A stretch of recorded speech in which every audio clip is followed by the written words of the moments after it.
tuned into Gila Nehemiah's collaboration Ascension Healing, and I am a sacred erotic self-love mentor, poet, and author, and I'm just really, really excited for Amy Gillespie Dougherty to be here today.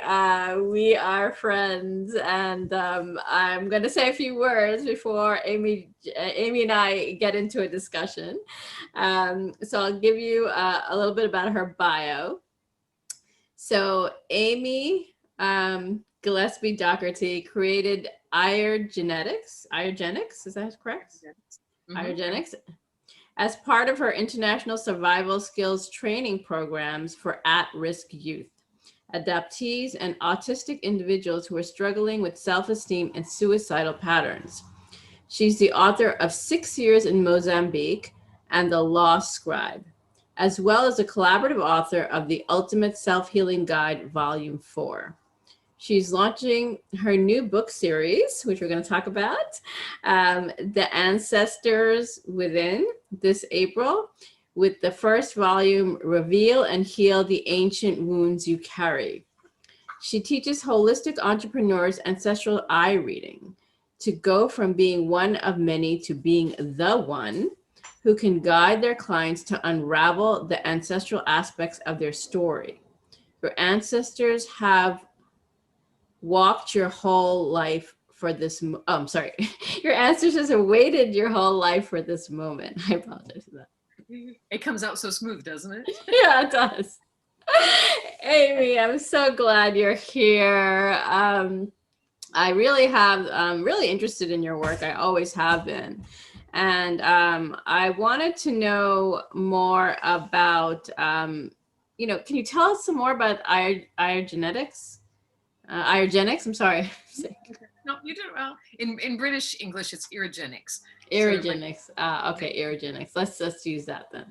So I'll just break it down for you. Ira is the iris, or like the rainbow color, and genics is the study of genetics. So it's like the study of the rainbow of the genetics that you carry within yourself. And that's really it, because when I read eyes, even for identical twins, their ancestral markings are different. The different unresolved traumas that they're working on and have available to heal are different. So you may find, many things that are the same between two people, and then you'll find a few things that are just completely different. So this is where you find siblings that have completely different experiences and different memories of the same experience in childhood. They'll be like, well, no, don't you remember? Aunt Bessie was terrible. And the next one's like, oh, I love Aunt Bessie. She's my favorite aunt. And you're like, how does that happen? They're brother and sister, sister, and they're some kind of they have this commonality, and then they have this place where they're just completely different. So Irigenics, as you said, it's the study of looking at the eyes and reading the treasure map that's there that tells us about our gifts, our talents, what were we born with, what kinds of things may have changed, especially in our very early childhood experience, and then what were we kind of born to become? Were we born with a gift for writing? Were we born with a gift for interpretation, for translation, for expression? Things that we don't think of listing on our CV or our resume, things we just don't think of those as being skills, but they are really the foundation that's underneath so much of what we do. And I stumbled into it accidentally as I was working survival skills with children in Africa. And when I came back to the States, I thought, well, what's killing American kids? And the answer, unfortunately, was self-destructive behaviors and suicide patterns. And that's really where I launched into this work, originally working with at-risk teens, social workers, Department of Corrections, Boys and Girls Club, and really developing this map that tells us why so many times children take experiences as personally and then wind up into all kinds of self-esteem problems. So have you ever said, you never listen to me? Why can't you hear me? What is it about me? How do I have to say it? But what's happening is you're re-experiencing an aspect of your ancestors' time when someone didn't listen to them and it was a huge trauma. So just imagine, and I say this with really large heart, imagine you've told your child a dozen times, don't text and drive, don't text and drive, don't text and drive. And then one night you get a phone call that they were texting and driving and they've been in an accident. It's that kind of thing. And then it becomes the scream. Why don't you listen to me? How should I have said it? Why didn't I say it right? All this self-beating that can go on when in fact it's an ancestral pattern that's just come back into our life, and it's saying, is this still an issue for us? Does this still cause us drama and trauma, kind of thing? So that's just a little peek into kind of what it's all about. So I have a question then. Like, so when you're doing this and you're teaching others to do this, so you're able to detect from the eye what those patterns are, and that it's coming, are you able to get into the generation and which generation, or can you go that far? Yeah, kind of. And that's a great question. So the fiber separations that are in the eyes, where it looks almost like a flower petal or like somebody stuck their finger in the cake frosting, and left a little impression. Those are there when we're first born. They're there at 3 days of birth and they don't change. Now they'll look different based on how much light, the size of our pupil, because then the colored part gets bigger or smaller. And so they'll look shorter, longer, but they're always there. They don't go away. And those tell us a lot about gifts, talents, abilities. But it's something where there's actually a depth. There's 7 layers to the eye color. And so what happens is when you see something that looks really dark, it's actually really deep, which means it's been around a long time. And I see that so many times, especially with patterns that happen during the pregnancy.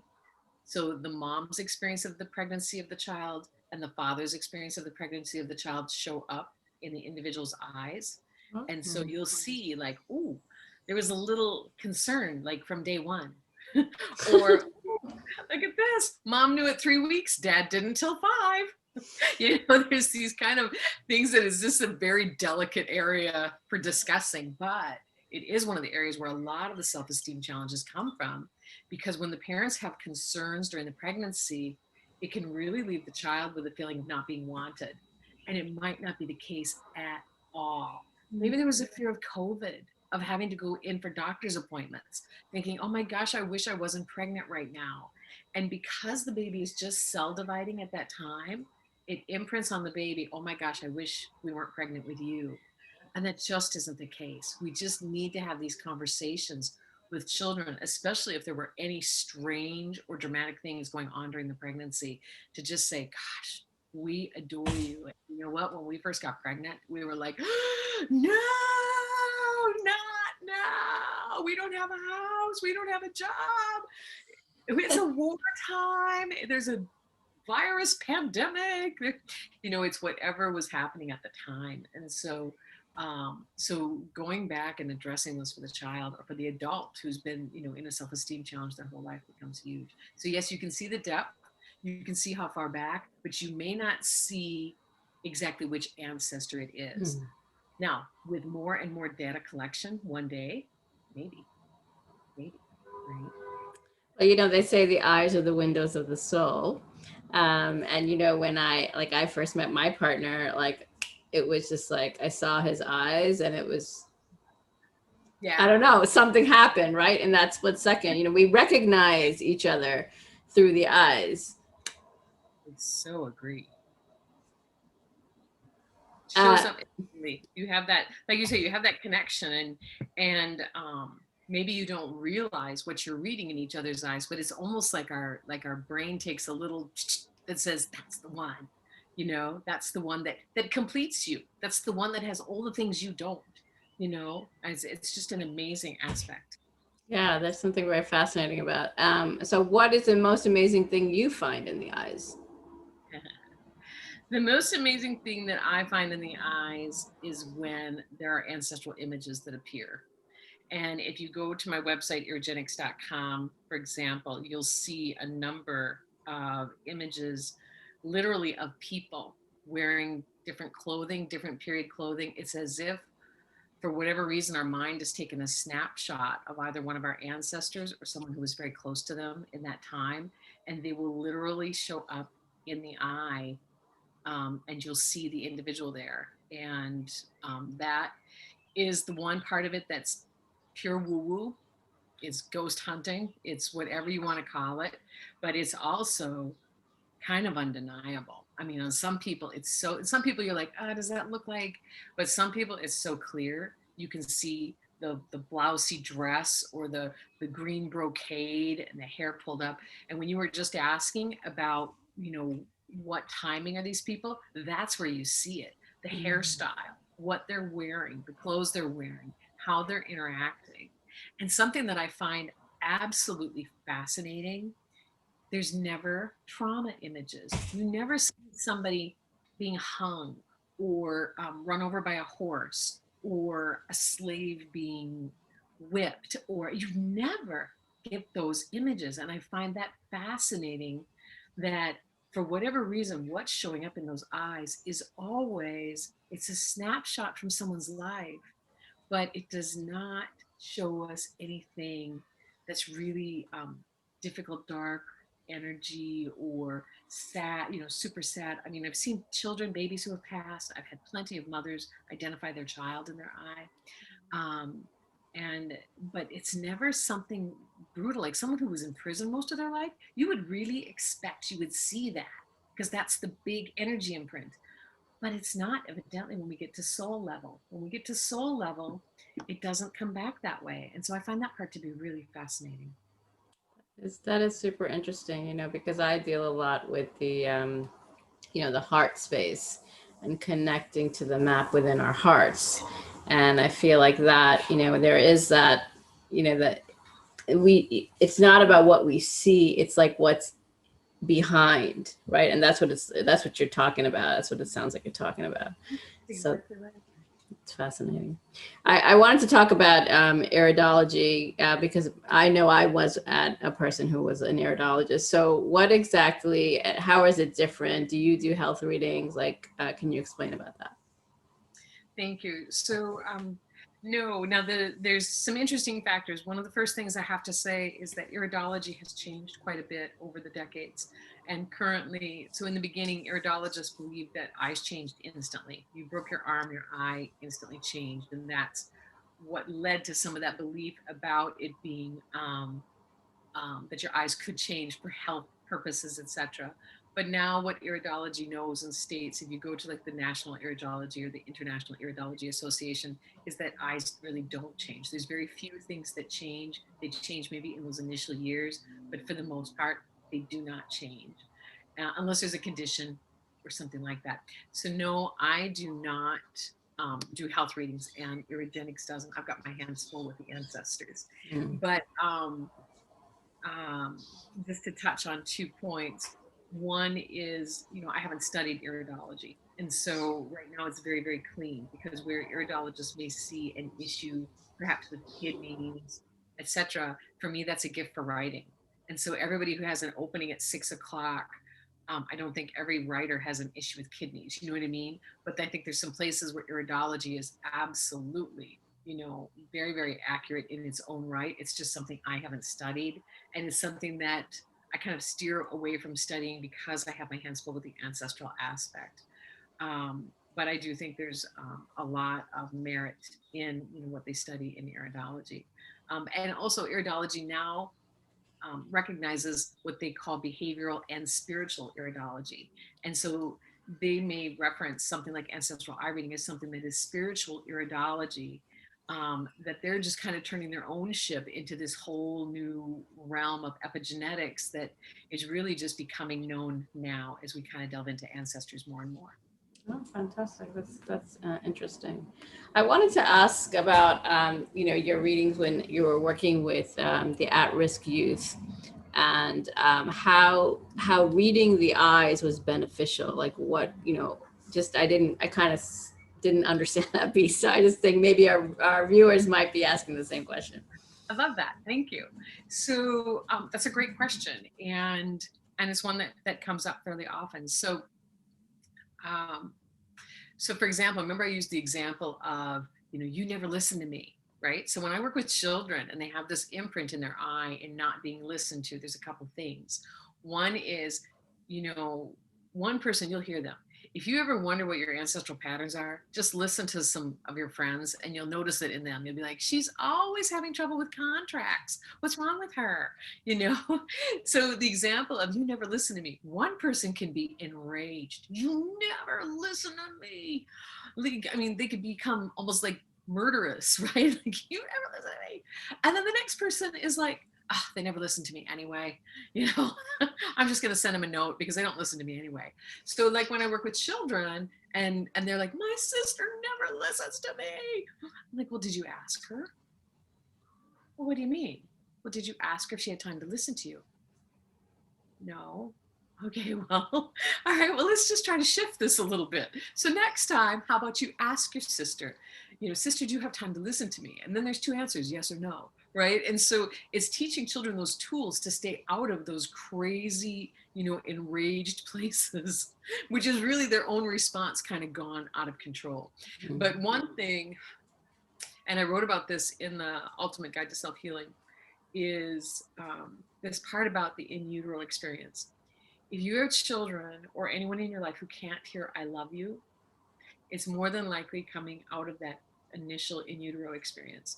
So I was at an expo, and this Navy admiral was asking me about, you know, what is this? And I said, well, I said, some children just can't hear I love you. And I said, I see it a lot in military children because a lot of times the conception, the pregnancy happens during a military weekend. And then there's like this, I thought you were on birth control. I thought you had this covered. We can't be pregnant now. I'm going on active duty. You know, this, all this high energy. And a tear slid down his cheek and he was like, Amy, you have to share this work. He said, we were in therapy for years with our son, for years, and he could not hear I love you. And we couldn't figure out why. We did bonding trips, we did love you letters, we did every self-help exercise out there for improving his self-esteem and showing him our love, and he could never get it. And unfortunately, we lost him to suicide. And he said, this conversation never happened. He said, in 5 years of therapy, this conversation never happened. And he said, I can tell you, if this had happened one time, he'd be here. He said, I just know it. My every cell tells me he would be here now. And so I used to work in Colorado with a social worker who would have me do the eye reading during her sessions. That would be one of her sessions. I'd come in and I'd do the reading. And she said, you know, Amy, you come to more information in a 45-minute ancestral eye reading than I'll get to in 3 sessions. There's something about it just clicks with their subconscious immediately when you start talking about these things that their eye reveals about them. So the other thing about that not being listened to pattern is oftentimes it's an indicator that the person needs to be sure they get credentials, because if they become like an assistant, a paralegal, a paranurse, an assistant anything, then they're going to be butting heads with their boss the whole time because they have that pattern of not being listened to when they know. So I'll say, you know, nobody asks a doctor if they intuitively knew to take out the appendix. The credentials cover the intuition as well as providing the science behind. And so when they've got that pattern, it's really important that they go get that either further education or they pursue a career where they are the credentials or they have the credentials, because otherwise they're going to be bumping into that pattern quite often as their ancestors did. Right, understood. Thank you. Thank you for clarifying that. So how did you get this big interest in ancestors? Yeah, so I'm adopted, and I met my birth mother when I was 19. I met my birth father when I was in my 50s, and the commonalities off the charts. My mother and I had the same job for the same company at the same point in our life and sat at the same desk. My birth father made worked on software profiling fingerprints, and I profile eyes. Um, our oldest, my oldest cousin, is a director of the eye bank, working with eye donations when someone's died and somebody needs eyes. Every one of my cousins has taken a career I was going to take, including the college. University of Minnesota Duluth, taking pharmaceutical sales. those working in, my grandfather took zoology, which was, I went to, the university and was going to take zoology. And so it's like these commonalities were everywhere. But then I also found when I did um, my family tree that I was actually adopted by my own family. I'm related to the Gillespies from 1170. And I have a really strong feeling that my adopted mom's line is tied to my genetic birth mother's line, because we both have great, great, or great, great, great grandfathers who were in the German speaking Prussian army getting a number of medals at the same time. Were they in the same meeting? Were they in the same battle? We haven't gotten that far in the research. I have a secret theory that if we really wove through it, all adopted people would find, if they ran their DNA, that somewhere way back in the line, they're actually tied to their adopted family, that they're back home. And those experiences weave. There's this magical weave of experience that brings in these ancestral aspects. And so that brought me to the book series, The Ancestors Within, because they're in us. We don't have to go find them. And there's a lot of great detail right here inside, not just in our eyes, but in our lives. And that's the part that's really magic, that you can have a personal relationship with your ancestors. Wow, that's super fascinating. Actually, I have this healer friend, and she's very intuitive, and she told me that my late husband and my family were like, had made some contract a long time ago, like, great, I don't know how many grandfathers. Mine was in Kashmir, his was, I think, in Palestine or something. Like they said, we were going to meet, to do something together. I don't remember exactly her words, but that just kind of blew my mind. I mean, that's what I, when you were talking about that, like, I was just like, yeah, how did that happen? But like, that was destined, that was destined to happen. So I think that, what you're sharing here, it's not like, it's not really woo woo. It's just like this, you're getting into the actual truth of what is unfolding in your life. So I love what you shared. It's just incredible. Well, and so we have our book coming out, The Ancestors Within.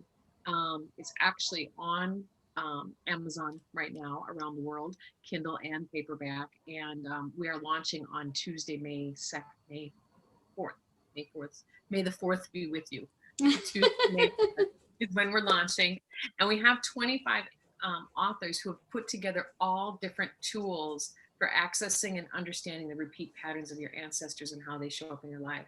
And so it's really, I mean, you read a chapter and then you get into the one tool and then you're like, oh my gosh, and you read the next and you're like, ooh, what about this? And then everything from planting the family tree, gathering dirt from the homes of your ancestors and planting a sacred ancestral garden, or planting an ancestral tree to honor your ancestors, to an autistic gentleman, nonverbal autistic gentleman, sharing his super consciousness of ancestors, to shamanic journeying, to straight up genealogy. It's really a fascinating walk through all different aspects of ancestors, and it's just the first of 4 books.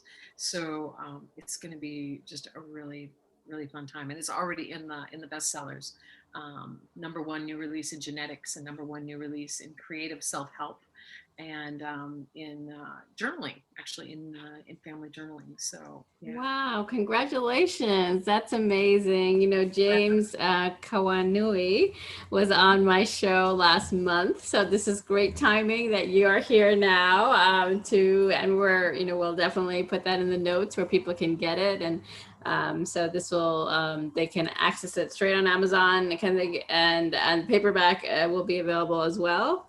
Yes, it's out. The paperback is out as well. Yes. And so, yeah, and James did a wonderful chapter on Hawaiian spirituality, and, about discovering your ancestors' voice and how to hear it. And so he's going to be in a couple more of the upcoming books. I'm not sure if he's in all 4 or if he's in 3 of the 4, but he's definitely in the next one, which is about discovering and connecting with your ancestors, which will be out in October of 2021. Oh, fantastic. And he's in my book collaboration on patriarchy and moving out of patriarchy into sovereignty. So yes, he's an amazing person. There's a mark in your eye, your right eye, at about 8:30. No matter what I do, it's not good enough for that man. He has a heart of gold, right? Right? Yeah, it's that patriarch mark is definitely in there. Different patriarch, and not necessarily a dad. It could be a military sergeant, a nobleman, a king, but somebody in that patriarch realm. And I know that one. Yes, exciting that all these are coming out. And so your future books, will they be in future years, or do you have any idea?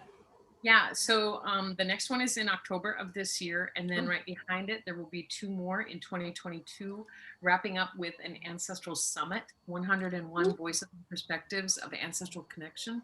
So there will be one out for Mother's Day 2022, and then the last one will come out October of 2022, unless we decide to keep going with more. But right now, there's 4 on schedule, everywhere from discovering and connecting to honoring and celebrating to understanding the gifts that we have inside of us and that we were born, what were we born to become? And so kind of walking people through all different aspects of connecting with ancestors.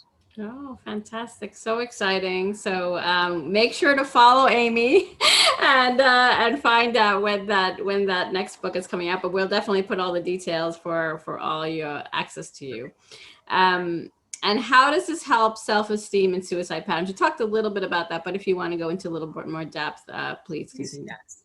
Yes. So for those who have not been able to hear I love you, and for those who have been, blaming themselves for all these situations that happen around them, for them to come to a place of finally understanding that this is just an ancestral pattern coming back, and also to recognize what their true gifts are, because some people get kind of, beat up over and over about whatever, maybe they talk too much in school, right? But they grow up to become the news anchor who is, or the talk show host who is diving in there and getting those tough questions. And so recognizing true gifts, and also especially things like, so I worked a lot with teens and young adults who had gender identity issues, or I shouldn't say gender identity issues, but had gender identity emphasis in their lives. And every one of them had marks in their family line for challenges with um, religious oppression, where they had Mm. ancestors who were told they couldn't marry someone, had ancestors who were told you can't date that person, you can't wear that dress, you can't have that job. They had gender identity challenges in the ancestral lines, particularly in relationships. And now here we are in 2021. And do we, put so much emphasis on if a Catholic marries a Lutheran anymore? Not really. It's not such a big deal. But now we're coming into a number of different gender identities. And so this is where this old pattern is coming back and coming back and coming back. And so it's an opportunity to say, you know what, we're in 2021. This doesn't affect me anymore. And so getting out of those screaming, enraged, or self-beating, it's all my fault. So typically in that gestation time, when we see that the trajectory of the parent's life changed, maybe one of the parents was about to go off to school and take a career. Maybe one of the parents was about to break up and go back to a whatever, whatever the case is. But when the trajectory of their life changed due to the pregnancy, so many times that child, that adult, has an internal imprint of it's all my fault. And you'll hear it in language. Oh, don't worry about it. It's my fault. It's my own fault. I should have known better. They're blaming themselves all the time. And this comes from way back in the in utero time. And when they can finally connect with that, oh, wait a minute. Wasn't me, it's the baby. Same thing when there's been medical fears about the child. They'll typically grow up with this internal imprint of, oh, I don't know what's wrong with me. What's the matter with me? I should know better. What's wrong with me? This is where there was a medical fear about the baby. There's nothing wrong with them. There was something wrong with the baby. And Mm. also, whatever the timing was on the father's gestation, even if he didn't know about the child, this is where it gets really wild, is it will re-imprint in that person's life. So let's say that there was a concern from the time of conception. Oh my gosh, we can't be pregnant. Then every time they go to start something new, it can come out as a stall from the beginning. Like they go to sign up for a new class and now their paperwork's messed up and it's not happening. They go to publish a book, it's not happening. Why does this keep happening to me? Right? But if you watch that pregnancy timeline and you see if they can just push it through to 10 months, if they can just ride out that angst for 10 months and birth it, then once they break that pattern energy once, it's a whole new world. And you know how that is. When you're doing what you were born to do, it's all so much smoother, right? We all have to survive our childhood. We just have to get through it. And if we can get to the age of adulthood and our own independence, then we can go be what we're born to become. But a lot of times those childhood experiences, especially those who are imprinted with a mark in inner truth, which says something about their early experience is meant to be part of their vocation and their advocacy their whole life, that they've just got to get through that to get to this part.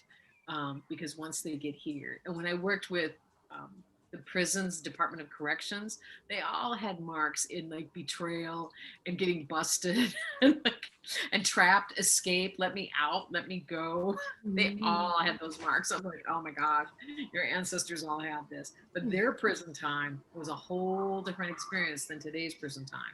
Just like separation during Spanish flu and isolation during Spanish flu was life-threatening for every single person, whereas during COVID, many people maintained their jobs, maintained their incomes, they're beating the patterns. And that's what this is all about, is re-engaging those patterns in a self-empowering way. So that's when you're working with self-esteem, that people don't feel like everything's their fault, everything's something they did, everything's going wrong because of them. And you move them into this new awareness, that's where it shifts everything.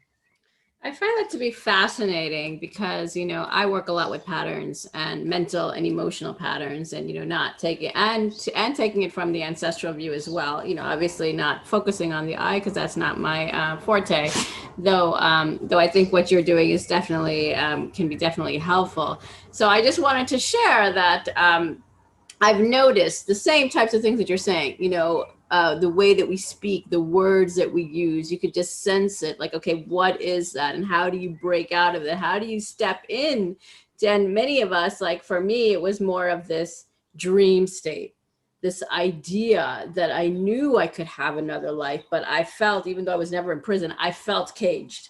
I felt like I couldn't come out. And honestly, my book is, this collection we're doing, the anthology, is we're talking about relationships, it coming from a very patriarchal, all of our ancestors came from the patriarchy, whether you like it or not, whichever side they were on, oppressed, or oppressor, or whichever way you want to look at it. But now, with this energy, we're stepping into a new age, and really letting go of those issues. I think they are still there, and how to really push past them. And obviously your work is definitely helpful, because then they can see, oh, it happened this way. It was in utero. They had no idea. So I love how all of this kind of ties into the current energies. Well, I'm really glad that you brought that up, because I really try to emphasize that in my chapters in my books, that without the eyes, you can still figure this out. I use the eyes as a map because it's something I'm working with, but really it's in those words. Like I said, if you're not sure about ancestral patterns, listen to your sister, right? Or listen to your neighbor, and you'll be like, oh my gosh, how many times do I have to listen to them tell me the same story with a different guy over and over, or their mom over and over, right? And so, for example, I went through this with my publisher when we were trying to come up with a title for my book, and we went through title after title after title, and I was about to text her again another title, and I thought, I don't even want to do this. She's not gonna like it. And I thought, oh, Amy, this one, 3:30 left eye. No matter what I do, it's not good enough for that woman. And I was like, Yeah. my publisher had nothing to do with this. Nothing. This was all internal job. And I was like, okay, wait, how can I change this pattern? I got a cell phone. My ancestors did not. I can text. My ancestors could not.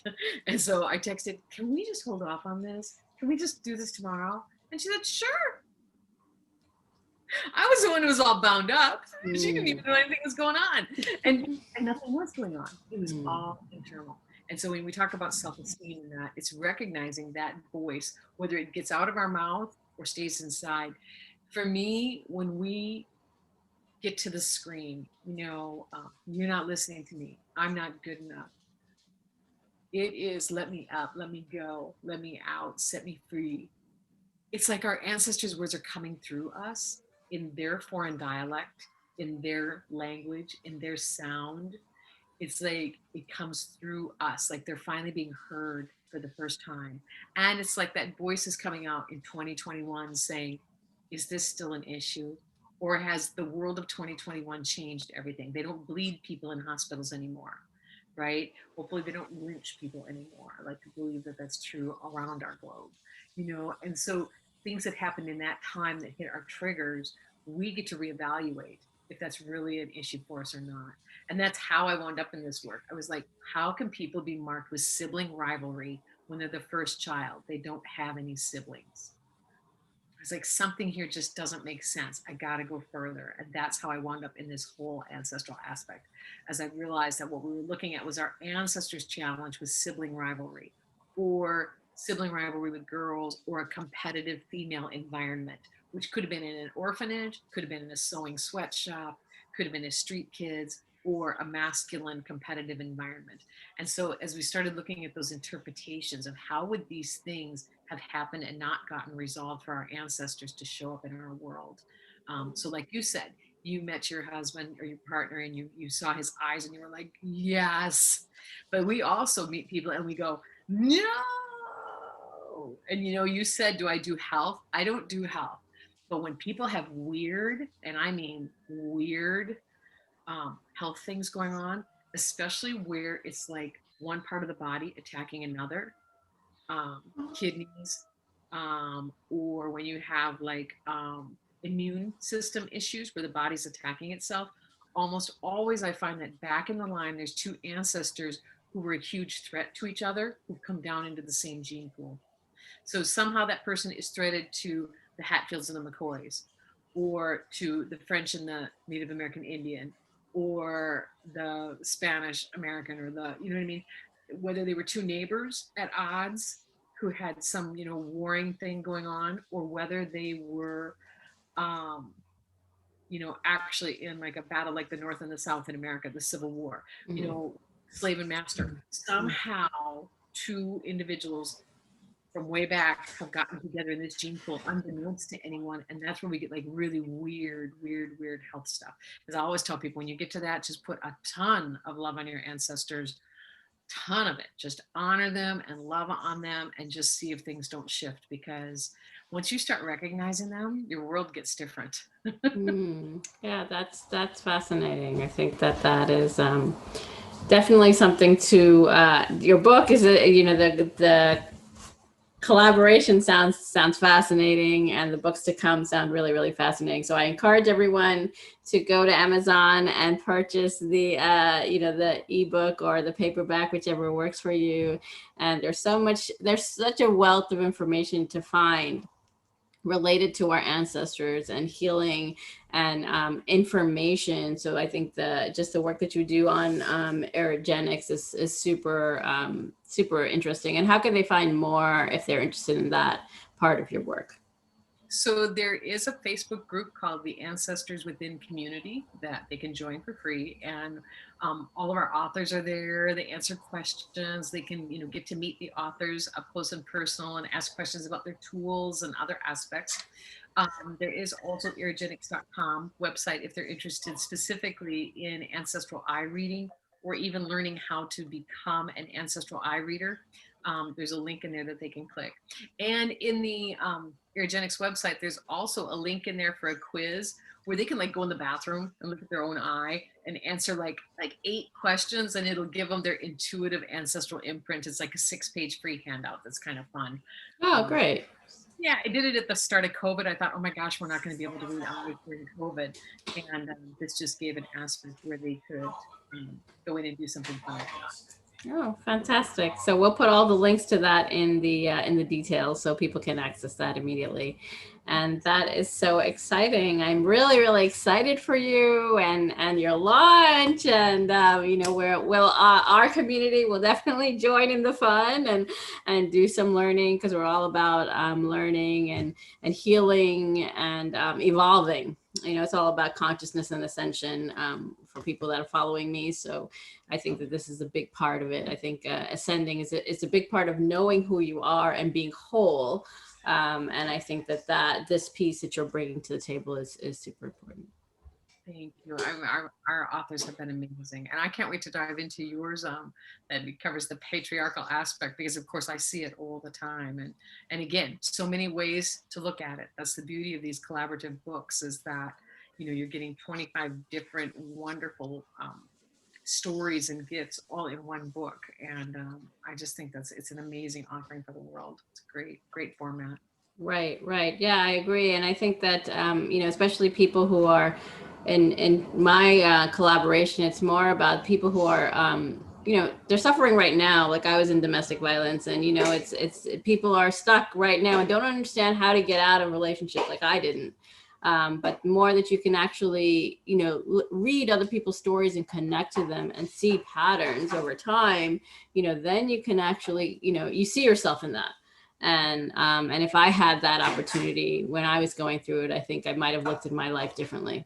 So, I mean, it's true. I tell people, if you get an eye reading from me when you're like 50 something and you figured all your stuff out, you're going to be like, wow, you would have known that when I was 15.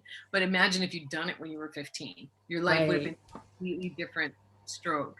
And that's one thing in this, as the lead author, I made the first chapter about adoptees, because most people adopted, or who don't, for whatever reason, know their biological parents, they feel like they are just completely cut off from their ancestral line. And that was a huge esteem issue for me growing up, continually looking for that genetic family, when in fact they were inside me the whole time, and I was put into exactly the perfect household to grow up in, the perfect family to be raised by, to bring me to this work, part of that inner truth that I was meant to experience, but also to bring to the world that, hey, just because you're adopted, even if you're adopted from like a completely different country and feel like you're at odds with your home, there's a gift in that. In all things, there is a gift, and that's what we've got to find, and we just have to survive our childhood. Yes, it can be quite challenging, I think, especially when and I think that this is I feel like the most challenging piece of the puzzle, at least it was for me, is that I knew I was here to do something else. I was in the family that was, very kind of, from South Asia, that had a lot of roles, and even though I thought I was stepping out of it, I was still what's the word, continuing the patterns, Right. unknowledgeable to myself. Right? But you could feel it. You're like, how's this happening again? And exactly. I thought I walked out of it, but no, it's following me.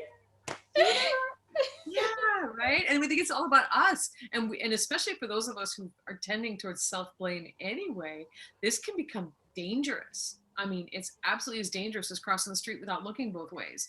I mean, you're dangerous at your own hands, and so that's where this work for me is just really a critical point. To say, look, let's stop spending all this time on this drama, and let's get out here and look at our big world, and let's bring it together and bring our gifts forward. Let's not, it's almost selfish to spend all this time in here in a way, but we have to fix this in here to get here. We have to.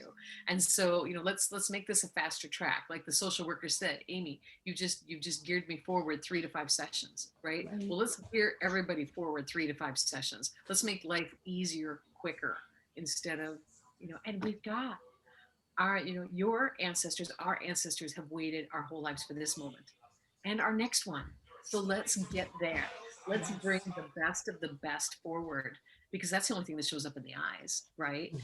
That's nice. Let's draw it forward, and let's live the intentions they weren't able to. Let's bring those great gifts to our world, because we can.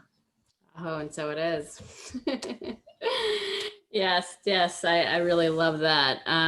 So we're at a close, but would you like to say anything more about any new offerings you have? Share with our audience. We so definitely jump into the community. You're going to see all kinds of fun things coming up there. There's going to be podcasts coming up about ancestral perspectives, and I'm going to take the big brave step into TikTok. Are you? Good for you.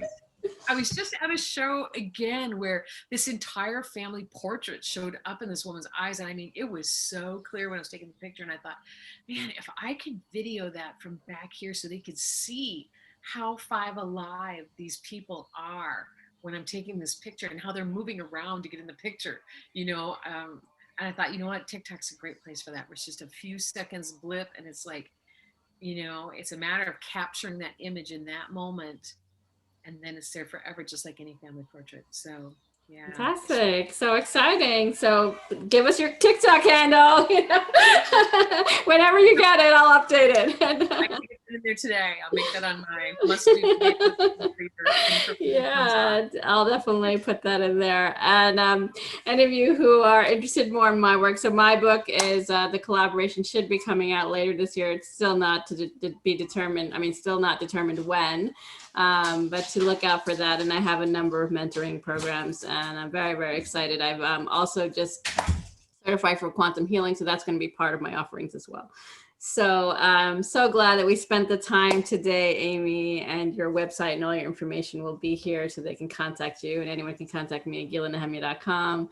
And thank you again. It's been a pleasure. It's been fabulous. Thank you. You're welcome.